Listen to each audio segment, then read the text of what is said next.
Pensaba demasiado. Solo tenía que irse. Cada cosa a su tiempo, ahora únicamente le quedaba subir al coche y dejar todo aquello atrás. Se echó el petate improvisado al hombro, salió renqueando al pasillo y bajó al laberinto de trasteros subterráneos. Entró cojeando en su cubículo y dejó el fardo en el suelo. Se detuvo un momento para recuperar el aliento antes de continuar y abrir el compartimento superior de la caja de herramientas portátil para tirar dentro todo lo que había sobre la mesa. Ya habría tiempo de ordenarlo más tarde. La caja de herramientas vertical casi le llegaba hasta el pecho y no cabía en el coche, así que tendría que dejarla allí. Además, tanto peso en la parte trasera desbarataría sus cálculos sobre el consumo de gasolina. Echó un vistazo al cubículo donde había pasado la mayor parte de los últimos 5 años. Era lo más parecido a un hogar que había tenido nunca, a pesar de la alambrera, que le daba aspecto de jaula, y de las cajas, que olían a moho. El arrugado traje de fiesta de peón y seguía hecho un guiñapo sobre la soldadora. Al igual que la caja de herramientas, se quedaría allí. Se acercó a las altas estanterías metálicas del otro extremo del habitáculo y empezó a rebuscar piezas que podrían servirle para el coche, o incluso para ella misma, por si tenía una avería. Fue acumulándolas en el suelo, donde acabaron formando una montaña de trastos de todo tipo. Se detuvo cuando su mano topó con algo que jamás creyó que volvería a ver. El pequeño y maltrecho pie de una cibor de 11 años. Lo sacó del fondo del estante, donde habían tratado de ocultarlo. Ico debía de haberlo guardado, a pesar de que Cinder le había pedido que se deshiciera de él. Puede que para Ico fuera lo más cercano a un pie de androide que tendría jamás. Cinder lo estrechó contra su pecho. Lo que había llegado a odiar aquel pie. Lo contenta que estaba de volver a verlo. Con una sonrisita irónica, se dejó caer sobre la silla de trabajo por última vez. Se quitó los guantes y se miró la muñeca izquierda, intentando imaginar el pequeño chip bajo la superficie, lo que le trajo a Peón y a la memoria. Las puntas de los dedos teñidas de azul. El escalpelo sobre su pálida piel blanca. Cinder cerró los ojos, obligándose a alejar el recuerdo. Tenía que hacerlo. Alargó la mano hacia una de las esquinas de la mesa, donde había un cúter con la cuchilla en remojo, metido en una lata llena de alcohol.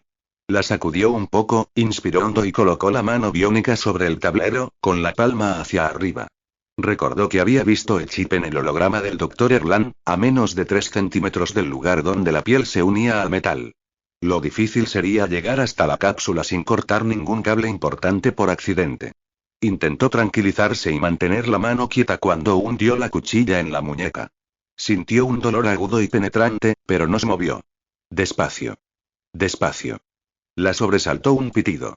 Cinder dio un respingo, retiró la cuchilla y se dio la vuelta hacia la pared de estanterías. Se le cayó el alma a los pies al ver todas las piezas y herramientas que se vería obligada a abandonar. Un nuevo pitido.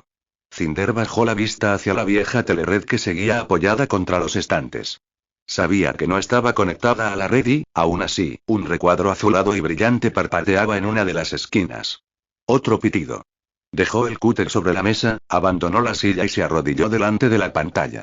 En el recuadro azul se leía: petición de conexión directa de usuario desconocido. ¿Aceptar? Ladeó la cabeza y vio que el chip de com seguía insertado en la unidad de la pantalla. La pequeña lucecita verde que tenía al lado estaba encendida.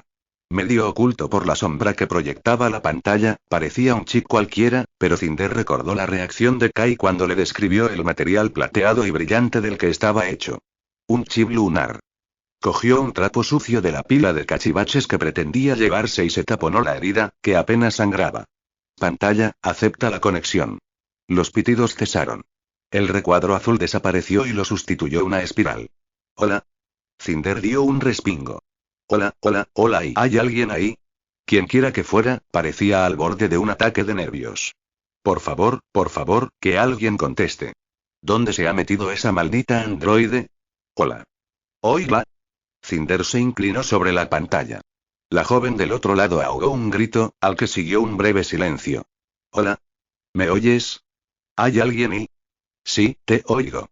Espera, creo que es el cable de vídeo. Oh, menos mal, dijo la voz, mientras Cinder apartaba el trapo y lo dejaba a un lado. Le dio la vuelta a la pantalla, la puso boca abajo sobre el suelo y abrió la tapa del panel de control. Pensé que el chip se habría estropeado, prosiguió la desconocida, o que lo había programado con la conexión de identidad errónea o algo por el estilo. ¿Estás en el palacio? Cinder vio que el cable de vídeo estaba desconectado. Debía de haberse soltado cuando Adri había arrancado el portavisor de la pared. Volvió a enroscarlo en su sitio y un charco de luz azulada se derramó en el suelo. Ya está, dijo, dándole la vuelta a la pantalla. Cinder dio un respingo al ver a la joven del otro lado de la conexión. Debía de ser aproximadamente de su misma edad y tenía la melena rubia más larga, ondulada, rebelde y enmarañada que hubiera podido imaginar. Llevaba recogido aquel avispero dorado que envolvía su cabeza en un nudo voluminoso que descansaba sobre uno de los hombros, desde donde un batiburrillo de trenzas greñudas caía en cascada sobre uno de los brazos de la joven antes de perderse más allá de los confines de la pantalla. La muchacha jugueteaba nerviosa con las puntas, enroscándolas y desenroscándolas en los dedos sin parar. De no ser por aquella pelambrera, habría sido guapa. Tenía un rostro dulce en forma de corazón, unos gigantescos ojos azules y la nariz salpicada de pecas. No sabía por qué, pero no era lo que Cinder había esperado. La joven pareció sorprenderse tanto como ella al verla en la pantalla, con su mano biónica y su deslustrada camiseta. ¿Quién eres?, preguntó la joven. Miró nerviosamente lo que había detrás de Cinder y comprendió que se encontraba en un cubículo poco iluminado y rodeado de alambrera. ¿Por qué no estás en el palacio? No puedo, contestó Cinder, imitando a la joven y echando un vistazo a la habitación que se abría a su espalda, preguntándose si no estaría ante un hogar lunar. Aunque aquello parecía cualquier cosa menos un hogar. En realidad, la joven estaba rodeada de paredes metálicas, máquinas, pantallas, ordenadores y más paneles de control, botones y luces que la cabina de una nave de carga. Cinder cruzó las piernas y descansó la pantorrilla sin pie sobre el otro muslo, para estar más cómoda. ¿Eres lunar? La joven parpadeó rápidamente, como si la pregunta la hubiera sorprendido con la guardia baja, pero en vez de contestar, se inclinó hacia adelante. Necesito hablar con alguien del Palacio de Nueva Pekín ahora mismo. Entonces, ¿por qué no envías una coma a la centralita del palacio? ¿Cómo? El chillido de la joven fue tan inesperado y transmitía tanta angustia que Cinder estuvo a punto de caerse de la silla. No tengo un chip-com universal, esta es la única comunicación directa que he podido conseguir con la Tierra. Entonces eres lunar. La joven abrió los ojos de par en par hasta que estos casi formaron unos círculos perfectos. ¿Eso no es? ¿Y quién eres?, preguntó Cinder, alzando ligeramente la voz. ¿Trabajas para la reina? ¿Fuiste tú quien instaló el chip en la androide? Fuiste tú, ¿verdad? La joven frunció el ceño, pero en lugar de indignarse por las preguntas de Cinder, pareció acobardarse. Incluso avergonzarse. Cinder apretó los dientes para detener el torrente de preguntas e inspiró hondo antes de proseguir, con firmeza. ¿Eres una espía lunar? No. Claro que no. Es decir, y bueno, y más o menos. ¿Más o menos? ¿Qué quiere decir y? Por favor, escúchame bien. La joven unió las manos con fuerza, como si librara una batalla interna. Sí, yo programé el chip y, sí, trabajo para la reina, pero no es lo que crees. He programado todos los dispositivos de espionaje que Levana ha utilizado para vigilar al emperador Rika en estos últimos meses, pero no tenía elección. Mi señora me mataría si que las estrellas me amparen, me matará cuando se entere de esto. ¿Qué señora? ¿Te refieres a la reina Levana? La chica entrecerró los ojos, angustiada. Cuando volvió a abrirlos, los tenía vidriosos. No, mi señora Sibyl. Es la primera taumaturga de su majestad y mi tutora. Todo encajaba. Kai había sospechado desde el principio que la taumaturga de la reina era quien había colocado el chip en Nainsi. Aunque en realidad es una carcelera, prosiguió la joven. Yo solo soy su prisionera y su esclava. El hipo la asaltó antes de terminar la frase. La joven enterró el rostro en una maraña de pelo, sollozando. Lo siento. Lo siento mucho. Soy mala, despreciable, una pobre infeliz. Cinder sintió una punzada de lástima. Podía llegar a verse reflejada en lo de ser esclava de su propia tutora, pero no recordaba haber tenido nunca miedo de que Adri quisiera matarla. Es decir, salvo cuando la vendió para la investigación de la peste. Trató de refrenar la lástima que le inspiraba la chica, recordándose que era lunar y que había ayudado a la reina Levana a espiar al emperador Rikan y a Kai.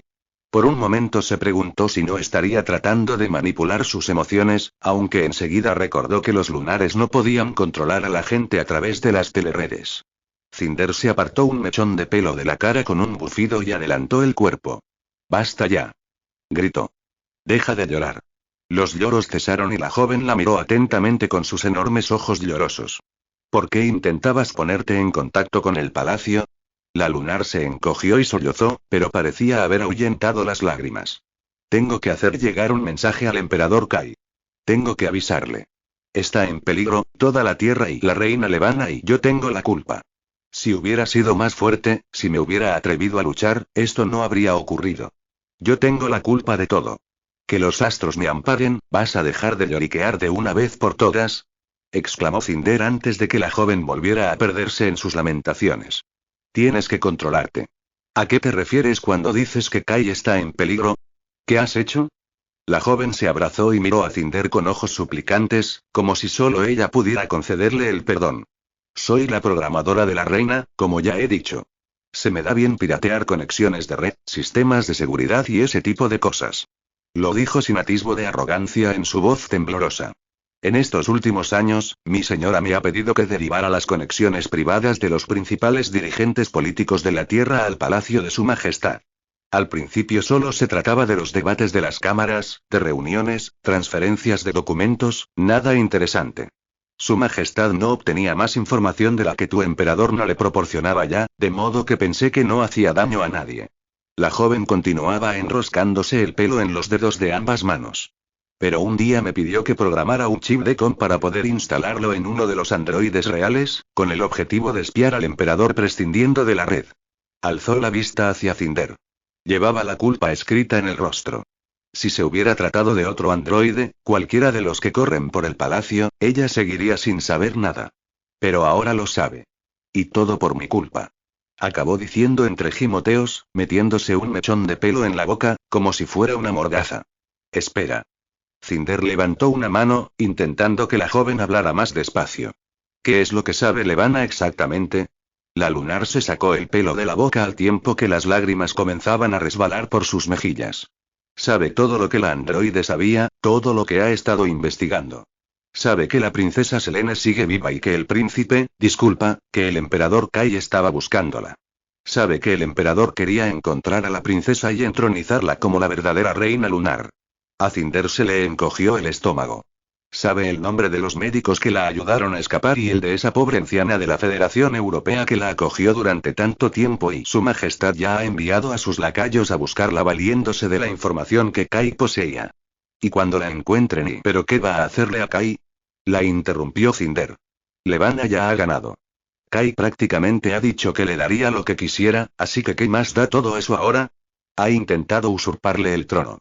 No conoces a la reina y lo rencorosa que es. No se lo perdonará jamás. Tengo que hacerle llegar un mensaje, a él o a alguien de palacio. Tiene que saber que le están tendiendo una trampa. ¿Una trampa? ¿Qué clase de trampa? Una trampa para convertirse en emperadora. Una vez que posea el control de la comunidad, utilizará su ejército para declararle la guerra al resto del planeta. Y puede hacerlo porque su ejército se estremeció y agachó la cabeza como si alguien le hubiera dado un manotazo en la nuca. Cinder sacudió la cabeza. Kai no lo permitirá. No puede impedirlo. Una vez que sea emperatriz, él ya no le servirá para nada. Cinder sintió que el pulso le martilleaba en los oídos. ¿Crees que Pero no sería muy inteligente si intentara matarlo. Todo el mundo sabría que había sido ella. Los lunares sospechan que fue ella quien asesinó a la reina Chanar y a la princesa Selene, pero ¿qué pueden hacer al respecto? Aunque intentaran rebelarse, en cuanto se encontraran ante su presencia, les lavaría el cerebro para que volvieran a obedecerla. Cinder se frotó la frente. Iba a anunciarlo esta noche, en el baile musitó para sí misma. Va a anunciar que se casará con ella. Tenía el pulso acelerado y los pensamientos se agolpaban en su cabeza. Levana sabía que él había estado buscando a la princesa Selene. Lo mataría. Se haría con el gobierno de la comunidad. Declararía la guerra a todo el planeta. Se cogió la cabeza con ambas manos mientras el mundo daba vueltas a su alrededor. Tenía que ponerlo sobre aviso. Tenía que impedir que hiciera el anuncio. Podía enviarle una com, pero ¿qué probabilidades había de que fuera a mirarla durante el baile? El baile. Cinder echó un vistazo a sus sencillas ropas. A su tobillo huérfano. El vestido de Peonji. El pie que Iko había guardado. Los guantes de seda. Asintió con la cabeza antes de saber a qué había accedido y se ayudó de las estanterías para ponerse en pie. Iré yo, musitó. Lo encontraré. Llévate el chip, dijo la joven de la pantalla. Por si tenemos que ponernos en contacto. Y, por favor, no les digas nada sobre mí. Si mi señora llega a enterarse de que, sin esperar a que terminara, Cinder se inclinó y extrajo el chip de la unidad. La pantalla se apagó. Capítulo 33. Cinder tuvo la sensación de que una hiedra venenosa se deslizaba por su piel cuando se puso el vestido de seda. Bajó la vista hacia el corpiño plateado con el ribete de delicada blonda, la amplia falda, las perlas diminutas y deseó encogerse en su interior y desaparecer. Aquel vestido no era suyo. Solo era una farsante, una impostora. Por extraño que pudiera parecer, que estuviera arrugado como el rostro de un anciano la hizo sentir mejor. Cogió el pie viejo del estante, aquel chisme pequeño y oxidado con el que se había despertado después de la operación, cuando no era más que una niña de 11 años confusa y abandonada. Había jurado que no volvería a ponérselo jamás, pero en esos momentos para ella tenía tanto valor como si fuera de cristal. Además, era lo bastante pequeño para que cupiera en los botines de Pearl. Cinder se dejó caer en la silla y cogió el primer destornillador que encontró. Fue la reparación más rápida que había hecho nunca y el pie era más pequeño e incómodo de lo que recordaba, pero enseguida pudo volver a caminar sin ayuda de muletas. Los guantes de seda parecían demasiado buenos, demasiado delicados, demasiado finos y le preocupaba enganchárselos en algún tornillo mal enroscado. Al menos las manchas de grasa ayudaban a que no desentonaran con el resto. Iba hecha un desastre y lo sabía. Tendría suerte si la dejaban pasar de la puerta. Sin embargo, cada cosa a su tiempo, ya se preocuparía de aquello cuando estuviera allí. Viajó sola en el ascensor hasta el aparcamiento. Los botines repiqueteaban torpemente sobre el suelo de cemento mientras se dirigía como una flecha hacia el coche abandonado, tratando de no torcerse el tobillo por culpa de aquel pie demasiado pequeño y hacerse un esguince. Era como llevar algo atado de cualquier manera al final de la pierna. No había tenido tiempo de conectarlo al sistema nervioso, por lo que tenía la sensación de ir arrastrando un pisapapeles. Intentó no pensar en ello y se concentró en Kai y en el anuncio que haría aquella noche. Por fin llegó al rincón oscuro del garaje, sudando por el esfuerzo, consciente de que aún sería peor cuando se zambullera en la humedad implacable de la ciudad. Allí estaba su coche, comprimido entre dos elegantes levitadores cromados. Las luces parpadeantes del garaje deslucían aún más la espantosa pintura naranja del vehículo. Allí no encajaba. Y Cinder sabía qué se sentía. El olor a moho y chatarra vieja la envolvió en cuanto ocupó el lugar del conductor. Había sustituido el relleno del asiento y lo había cubierto con una manta que alguien había tirado, al menos así no tendría que preocuparse por los excrementos de rata. Aún así, no quería ni imaginar las manchas que el chasis y el suelo del coche estarían dejando en el vestido de Peonji.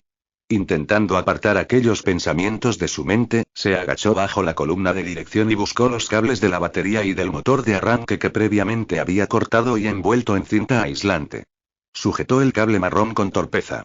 Contuvo la respiración y los juntó. No ocurrió nada. Una gota de sudor le rodó por la pantorrilla.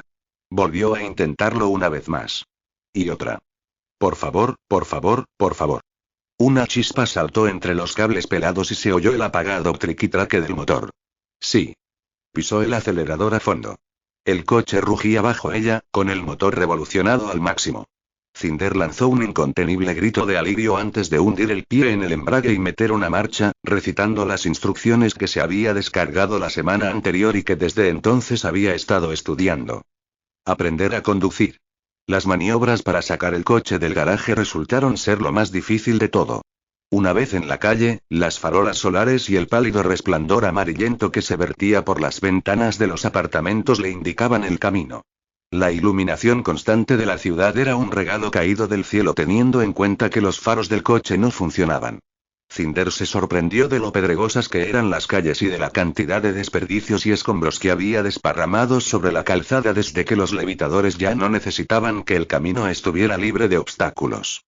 Fue dando tumbos todo el viaje y aún así se sentía invadida por una sensación de poder cada vez que giraba el volante, apretaba el acelerador, cambiaba de marchas o chirriaban los neumáticos. Una cálida brisa se colaba a través de la desaparecida ventanilla trasera y le alborotaba el pelo. Las nubes habían llegado a la ciudad y pendían amenazadoras sobre los rascacielos, envolviendo el anochecer en un manto grisáceo. En el horizonte opuesto, el cielo se mantenía despejado, iluminado con orgullo por la novena luna llena del año. Una esfera perfecta en un cielo teñido de negro.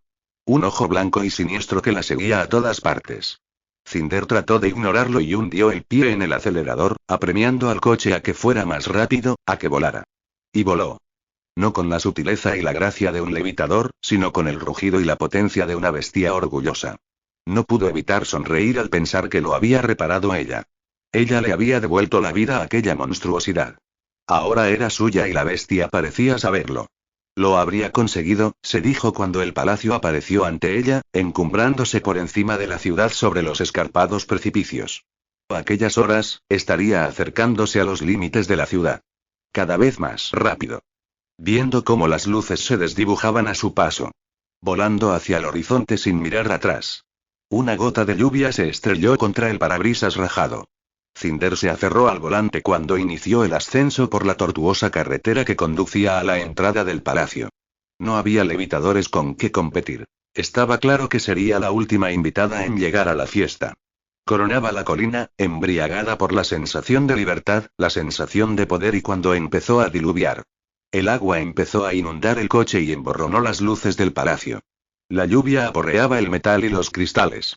Sin faros, el mundo desapareció al otro lado del parabrisas.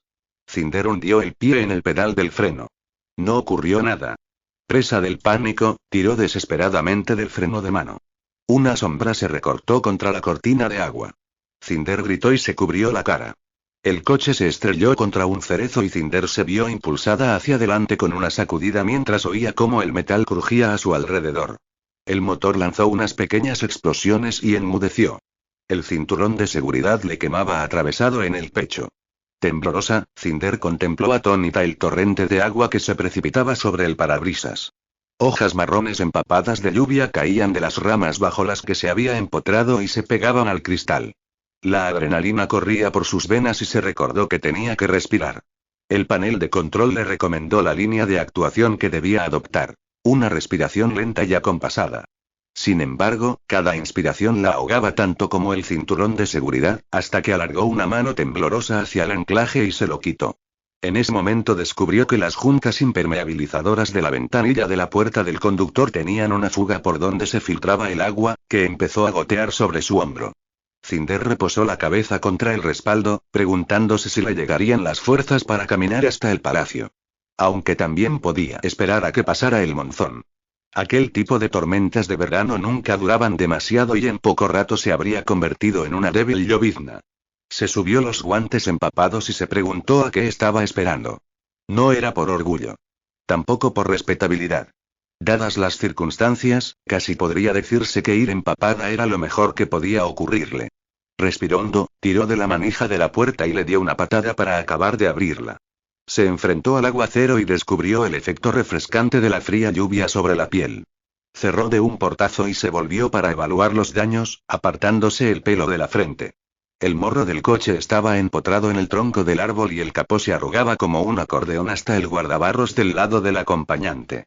Se le cayó el alma a los pies al ver aquel desastre, tanto trabajo echado a perder en cuestión de segundos. Sin olvidar no se le ocurrió hasta aquel momento que con aquello ya podía ir despidiéndose de huir de allí. Estremeciéndose bajo el chaparrón, se obligó a apartar aquellos pensamientos de su mente. Ya habría otros coches. Ahora tenía que encontrar a Kai. De pronto, la lluvia amainó. Levantó la vista hacia el paraguas que la resguardaba y se volvió en redondo. Uno de los encargados de la recepción de los invitados miraba el coche siniestrado con ojos como platos mientras sujetaba con fuerza el mango del paraguas. Ah, hola, balbuceó Cinder. El hombre se volvió hacia ella, atónito. El pelo, el vestido. Parecía horrorizado por momentos. Cinder le arrebató el paraguas y le dedicó una sonrisa. Gracias, dijo, antes de correr hacia el patio que conducía a las puertas dobles del palacio abiertas de par en par y arrojar el paraguas en la escalera. Guardias ataviados con uniformes de color morado flanqueaban el pasillo para alejar a los invitados de los ascensores e indicarles la ubicación del salón de baile, en el ala sur, por si el tintineo de las copas y la música orquestal no lo dejaban suficientemente claro. El camino hasta la entrada del salón de baile fue largo y pesado. Cinder no sabía si los estoicos guardias le habían dirigido alguna mirada disimulada al pasar por su lado, con los pies chapoteando dentro de los botines, porque no se había atrevido a levantar la cabeza. Toda su atención se concentraba en enviar órdenes a través de su cableado hacia aquel muñón que tenía por pie. Camina con gracia. Camina con gracia. camina con gracia. La música se oía cada vez más fuerte. El salón estaba decorado con decenas de estatuas de piedra. Dioses y diosas de otros tiempos. Cámaras ocultas. Escáneres de identidad camuflados. En ese momento recordó que todavía llevaba el chip de identidad de peón y guardado en el compartimento de la pierna y la asaltó una ligera preocupación. Empezó a imaginarse alarmas y luces parpadeantes disparándose por todas partes al descubrirse que llevaba 2 chips de identidad, lo que podría considerarse sospechoso, por no decir completamente ilegal, pero no ocurrió nada. Dejó el pasillo atrás y se encontró en lo alto de una majestuosa escalera que descendía hacia el salón de baile, flanqueada por una hilera de guardias y sirvientes de expresiones tan inescrutables como las de sus compañeros del vestíbulo. Cientos de farolillos de papel colgaban de los altos techos, proyectando una luz cálida y dorada. Unos ventanales que iban del suelo al techo recorrían la pared del fondo, abriéndola a los jardines. La lluvia aporreaba los cristales con tal estruendo que casi ahogaba la música. La pista de baile había sido dispuesta en el centro de la estancia, bordeada de mesas redondas, engalanadas con exuberantes centros florales de orquídeas y esculturas de jade. Las paredes estaban revestidas de paneles de seda pintados a mano y decorados con grullas, tortugas y cañas de bambú, antiguos símbolos de la longevidad, que pretendían transmitir un solo mensaje. Larga vida al emperador. Desde su atalaya, Cinder alcanzaba a ver toda la estancia, donde bullía la animación entre sedas vibrantes y miriñaques, diamantes de imitación y plumas de avestruz. Empezó a buscar a Kai. No fue difícil encontrarlo. Estaba bailando. Los invitados se apartaban a su paso y el de su acompañante, la mujer más bella, elegante e imponente de todo el salón. La reina lunar. Al verla, Cinder no consiguió reprimir un grito ahogado, desconcertada. El estómago le dio un vuelco y la impresión momentánea se convirtió en repugnancia. La reina sonreía con serenidad mientras bailaban un vals, deslizándose sobre los suelos de mármol, pero Kai parecía absorto en sus pensamientos. Cinder retrocedió unos pasos antes de que la reina reparara en ella. Observó a los invitados y se convenció de que Kai no había hecho el anuncio todavía, de otro modo, la atmósfera no sería tan festiva. Kai estaba bien. Estaba a salvo. Lo único que tenía que hacer era hallar el modo de hablar con él, en privado, y explicarle los planes de la reina. Debía advertirle de que Levana estaba al tanto del propósito de encontrar a su sobrina. Luego dependería de él si decidía posponer la aceptación de los términos de la reina hasta ahí. Bueno, Cinder sabía que era imposible posponer los planes de Levana para siempre sin que ello la decidiera a declarar definitivamente la guerra con que había estado amenazándolos tanto tiempo. Aunque tal vez, solo tal vez, podía ser que la princesa Selene apareciera antes de que eso sucediera. Soltó el aire lentamente, se alejó de la majestuosa entrada al salón y se escondió detrás de la columna que tenía más cerca, tropezándose por culpa del diminuto pie. Miró a su alrededor rechinando los dientes, aunque los guardias y sirvientes parecían tan interesados en ella como una pared de cemento. Cinder se arrimó a la columna y se retiró el pelo tratando de arreglárselo y, al menos, conseguir así simular que no se había equivocado de fiesta. La música cesó y los invitados empezaron a aplaudir. Echó un vistazo al salón y vio a Kai y a Levana, saludándose antes de separarse cada uno por su lado. Él con una embarada inclinación de cabeza y ella con la elegancia de una geisa. Cuando la orquesta volvió a tocar, los invitados ocuparon toda la pista de baile. Cinder siguió con la mirada la flamante cabellera rizada de la reina encaminándose hacia la escalera del otro extremo de la estancia, mientras los asistentes a la gala se apresuraban a apartarse de su camino. Buscó a Kai de nuevo y descubrió que avanzaba en dirección opuesta a la reina, directo hacia ella.